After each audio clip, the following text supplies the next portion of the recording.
2020년 우리 여름 수련회 우리 예수가족 청년부의 두 번째 세미나 시간입니다. 오늘은 기도에 대해서 우리가 함께 나눠보도록 하겠습니다. 기도에 대해서는 여러 가지 말씀 중에서도 먼저 우리 주님이 정해주신 그런 기도에 대해서만 우리가 좀 몇 가지를 알아보도록 하겠습니다. 주기도문 이런 걸 하기에는 너무 또 시간도 짧고 또 너무나도 깊은 내용들이 많아서 오늘은 간단한 그런 이 정의들만 한번 같이 나누어서 기도에 대해서 한번 알아보도록 하겠습니다. 먼저 요한복음 16장 24절 말씀을 한번 같이 보도록 하겠습니다. 지금까지는 너희가 내 이름으로 아무것도 구하지 아니하였으나 구하라 그리하면 받으리니 너희 기쁨이 충만하리라. 아멘. 이 본문 말씀은 예수님께서 직접 이 기도에 대해서 말씀하시고 가르쳐 주신 이 본문 말씀입니다. 우리들은 지금과 같은 이 본문을 읽으면 굉장히 많은 위로와 감동과 은혜가 돼요. 왜 그럴까요? 주님이 이렇게 말씀하셨잖아요. 구하라 그리하면 받으리라. 어떠십니까? 우리가 아멘이 절로 나오죠. 뭐든지 막 주신다고 하시니까요. 그래서 뭐든지 어떻게든 막 기도해 보고 싶은 그런 이 동기부여가 되는 이런 본문 말씀입니다. 자, 그런데요, 예수님께서 말씀하시고 정의해 주신 이 기도에 대한 이 또 다른 본문이 있습니다. 우리 마태복음 6장 31절에서 33절까지의 말씀도 한번 같이 보도록 하겠습니다. 그러므로 염려하여 이르기를 무엇을 먹을까, 무엇을 마실까, 무엇을 입을까 하지 말라. 이는 다 이방인들이 구하는 것이라. 너희 하늘 아버지께서 이 모든 것이 너희에게 있어야 할 줄을 아시느니라. 너희는 먼저 그의 나라와 그의 의를 구하라. 그리하면 이 모든 것을 너희에게 더하시리라. 아멘. 아까 읽은 이 요한복음의 말씀과 지금 읽은 이 마태복음의 이 말씀은 너무나도 유명한 그런 말씀이어서 이 교회에서 신앙생활 하신 분들이라면 한두 번 이상은 계속 들어보신 그런 말씀 중에 하나일 겁니다. 그런데 이것은 기도에 대한 정의예요. 예수님께서 말씀하신 것. 그러나 이 마태복음의 말씀, 지금 방금 읽어드린 이 말씀을 보면 뭔가 이렇게 고구마를 먹은 것 같이 좀 먹먹합니다. 우리가 먹을 것, 마실 것, 입을 것, 그 외 나의 필요한 모든 것, 이것을 위해서 어떻게 하래요? 기도하지 말래요. 그럼 뭘 기도해야 되나? 이런 생각부터 들게 되죠. 그런데 좀 이상함을 느끼셨는지 모르겠습니다. 두 개의 말씀이 서로 부딪힌다는 그런 생각을 한번 해보셨나요? 주님이 먼저 이 요한복음에서는 무엇이든지 다 구하라 그러면 받으리라 라고 이렇게 말씀하셨는데요, 아까 읽어드린 마태복음 본문에서는 우리가 입을 것, 먹을 것, 마실 것, 우리가 모든 필요한 모든 것들을 위해서 기도하지 말라라고 이렇게 말씀하셨다는 겁니다. 아니, 어느 한쪽은 구하라 그러고 어느 한쪽은 구하지 말라 그러고, 자, 그럼 뭐가 맞는 거야? 라는 이제 생각을 하겠죠. 관심이 없는 분들이야 그냥 믿음을 떠나서 이렇게 말씀하시면 그냥 그런가 보다, 저렇게 말씀하시면 또 그런가 보다 이렇게 하실 수 있겠죠. 하지만 하나님의 속성과 또 하나님에 대해서 조금이라도 아시는 분들이라면 이렇게 상반되어진 다른 말씀을 하는 이 말씀 구절을 볼 때 도대체 하나님이 뭘 말씀하고 싶은지, 또 왜 성경은 이렇게 다른 주장을 하고 있는지를 이렇게 좀 뭔가 알고 싶어하고 탐구하는 마음이 생길 것입니다. 자, 뭐가 맞는 걸까요? 이 두 구절은 다 예수님이 말씀하신 건데요, 물론 성경은 오류가 없습니다. 모두 다 하나님의 말씀이고 진리이죠. 무턱대고 이런 말씀을 다르다고 해서 의심하기보다는 이렇게 기록하신 그런 하나님의 의도와 또 이렇게 말씀하신 예수님의 뭔가 의도가 있지 않을까 하는 그런 생각들을 가져보셨으면 좋겠습니다. 그러면 하나님은 모든 것을 다 하실 수 있는 분이시잖아요. 그리고 처음과 나중이십니다. 그래서 어떠한 일을 하실 때 그 계획 단계에서의 그 시작이 곧 완성되어지는 그 끝마침까지 모든 것을 다 이루실 분이심을 우리는 다 믿으시죠? 그렇다면 하나님의 계획하심이라는 것은 신실하신, 그 모든 약속을 반드시 이루시는 신실하신 하나님의 뜻에 의해서 완벽하게 모두 다 이루어질 것입니다. 아멘이시죠? 그런데요, 이런 하나님 앞에 인간이란 존재가 자신의 요구를 통해서 하나님께 열심히 기도하고 막 조르면, 그러면 하나님의 그 완벽한 그 계획까지도 바꾸어 버리시는 하나님이실까요? 하나님은 정말 이렇게 성도 한 명의 간절한 기도에 따라서 하나님의 그 완벽한 계획까지도 바꾸어 버리시는, 정말 이렇게 확 바꾸고 변경하시는 그런 하나님이실까요? 아닙니다. 우리 하나님은요, 우리 인간의 기도에 따라서 그 마음의 그 처음의 계획이 왔다 갔다 하시는 그런 분이 아니십니다. 뭐 간절함의 기준은 다 다를 수 있어요. 그런데 서로 상반된 기도를 한다고 생각해 보세요. 누구는 아니게 해주세요. 누구는 그렇게 맞게 해주세요. 그러면 뭐 하나님의 기준으로 봤을 때 더 간절한 사람의 기도만 들어주고 이 사람은 안 들어줘야 되나요? 둘 다 들어줘야 되면 어떻게 해야 되나요? 네. 언제나 하나님은 그 계획하신 대로만 이끄십니다. 무엇을 말씀드리는 거냐면 기도라는 것은 세상을 멀리하고 죄를 짓지 않도록 하며 오히려 하나님과 가까이 하게 하는 그런 신앙생활의 유익이 되는 것이지, 그리고 또 은혜의 수단이 되는 것이지, 이 세상의 소원 성취, 또 내가 간절히 바라는 것들에 대한 소망, 어쩌면 도깨비 방망이 같은 그런 것이 아니라는 겁니다. 그리고 사실 이 기도는요, 소원을 말하는 그런 시간이 아니라 그 높고 높으신 그 창조주, 그 하나님과 대화하는 그런 수단이라는 것입니다. 당연히 성도는 하나님의 자녀죠. 정말 특별한 관계죠. 그래서 하나님은 우리의 아버지가 되시기 때문에 우리의 필요를 하나님 아버지께 구해야 되는 것은 당연한 것입니다. 우리는 100% 의존적인 존재가 되어야 하는 것이거든요. 어린 자식이, 또 아니면 정말 그렇게 독립적이지 않은 그런 어린 자녀가 겸손하게 하나님의 도우심을 구하면서 살아야 되는 게 맞는 겁니다. 부모를 의지하지 않으면 되게 잘난 자식이죠. 부모를 의지할 수밖에 없는 그런 어린 자녀가 부모가 필요 없다고 하면서 그냥 내가 다 할 수 있어요 라고 말하는 그런 반응은 어찌 보면 하나님께 대한 반항이나 교만에 대한 표현이지 않을까요?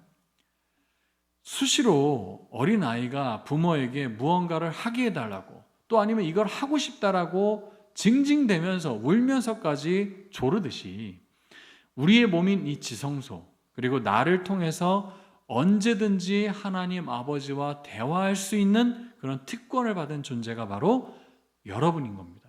하나님의 자녀의 특권인 거예요. 늘 이런 높고 높으신 하나님과 대화할 수 있는 것, 정말 놀라운 특권을 받은 것이죠. 그러니 항상 기도하는 것, 그리고 더 많이 바쁘니까 그 바쁜 와중에도 잠깐이라도 아니면 묵상으로라도 기도하는 것, 그것이 우리에게는 정말 중요한, 그렇게 노력해야 될 기도의 경건의 훈련인 것입니다. 하지만 우리들이 기도에 대해서 쉽게 오해를 할 수도 있는 부분이 있어서 그거를 말씀드리려고 하는 거예요. 기도라는 것을 통해서 하나님께 내가 무엇을 얻어내는 도구로 생각하고 있었던 것들을 우리는 이 시간 깨버려야 되는 것입니다. 부모에게 매달리고 조르면 뭐 받아낼 수 있었던 그런 습관들을 하나님을 향해서는 안 된다는 것입니다. 자, 우리들이 훈련해야 될 이 첫 번째 기도 훈련, 그것은 무엇이냐면 하나님의 뜻을 알아가는 기도입니다. 아버지는요, 또 우리 하나님 아버지는 자녀가 필요한 것을 우리보다 더 잘 아시는 하나님이십니다. 내가 너를 잘 안다, 이런 찬양도 있잖아요. 머리털도 다 세시는 그런 하나님이시래요. 그래서 우리는 어떠한 기도를 하라고 말씀하셨냐면 하나님의 나라와 의를 위해서 구하는 그 기도만이 우리에게 중요하다라고 말씀하실 정도입니다. 다른 건 다 알고 있으시기 때문에. 그런 하나님이 내가 요구하는 것을 들어주지 않는다? 이렇게 모든 걸 다 아시는 분이, 내가 필요한 거 정말 아시는 분이 내 기도를 안 들어주신다? 정말 이건 어찌 보면 당연한 거고 또 해결해 주지 않는 게 이상한 건데도 하나님이 안 들어주신다. 그런 것은 어쩌면 무슨 어떤 이유가 있는 것이지 않을까요? 내가 정말 당연하게 필요한 건데도 안 들어주신다면 그것은 나를 지으신 분, 또 나를 더욱더 많이 잘 아시는 그 하나님이 나에게 어떠한 뜻이 있어서 그렇게 한 것이 아닐까요? 물론 급한 사람에게는, 시기가 정말 급한 사람에게는 하나님이 정말 침묵해 버리신다거나 내가 의도치 않은 그런 반대되는 상황으로만 펼쳐질 때는 정말 밑을 노르십니다. 하지만 그러한 이유와 그 뜻을 알아가는 것이 신앙생활이고요. 그리고 거기에 가장 필요한 것이 하나님과의 대화로 이어지는 기도 생활인 것입니다. 하나님, 왜 이런 상황이 저에게 있는 것입니까? 라고 이렇게 대화하는 것. 이러한 넓은 마음과 그리고 이해와 믿음이 우리 청년부 안에, 또 우리 청년들의 한 사람 한 사람 가운데 그렇게 훈련되어지는 그런 하나님의 뜻을 알아가는 우리 청년부가 되기를 소원합니다. 우리가 두 번째로 훈련해야 될 기도는 바로 하나님이 원하시는 기도입니다. 때로는 하나님의 계획을 이루시는 데 있어서 하나님은 우리들이 기도하기를 원하실 때가 있습니다. 쉽게 말씀드리면 하나님은 어차피 계획하신 거 그대로 이루시는 분이시잖아요. 결코 변함도 없으시잖아요. 그런데도 내 마음 가운데 기도하고 싶어지는 그런 기도 제목이 생길 때가 있어요. 그리고 기도를 하게 하시는 대상이 있을 수 있습니다. 예를 들어서 우리들은 이러한 오류들에 좀 빠질 때가 있고 조심을 해야 되는데요. 예를 들어서 말씀드립니다. 자, 북한과 이 남한의 이 어려운 관계가 점점 더 안 좋게 되어지는 이 상황 가운데 그래도 하나님의 뜻이 통일을 원하신다면 뭐 언젠간 통일되지 않겠어요? 하나님의 뜻이니까. 또 하나님은 그렇게 하실 분이니까. 또 언젠가는 다른 모든 민족과 다른 모든 열방이 예수님의 복음으로 또 믿을 만한 자들은 다 믿을 것이고 또 모든 지역과 뭐 족속과 민족 가운데 다 복음이 들어가는 그런 때가 언젠간 오지 않겠어요? 어차피 예수님의 지상 명령으로 이루어질 거잖아요.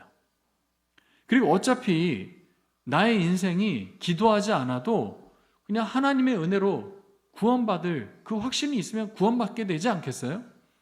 이런 논리로 어떻게 할까요? 기도하지 않는다는 겁니다. 어차피 기도 안 해도 잘 굴러가더만 하면서요.